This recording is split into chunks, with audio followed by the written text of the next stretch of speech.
Hello everyone, in this tutorial, I will show you how to safely remove and reinstall the RAM stick in your computer. This is useful if you are upgrading memory, fixing boot issues, or cleaning your PC. Okay, for step 1, open the computer case.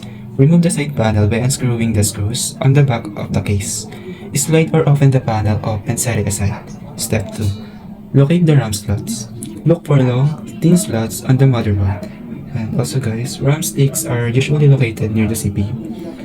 You may see one or more RAM sticks already installed, and you just need to remove it.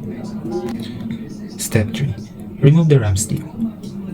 Find the small clips at both ends of the RAM slots. Press the clip outward gently.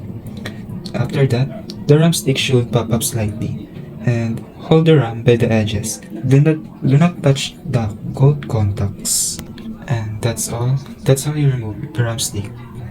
And for installing the RAM stick, first step, line up the notch on the RAM stick within the notch in the RAM slot because the RAM will only fit one way. And insert the RAM into slot straight angle and press down firmly and evenly on both ends.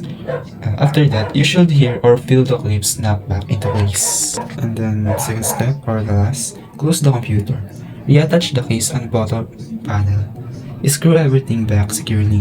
Reconnect the power cable and battery if removed.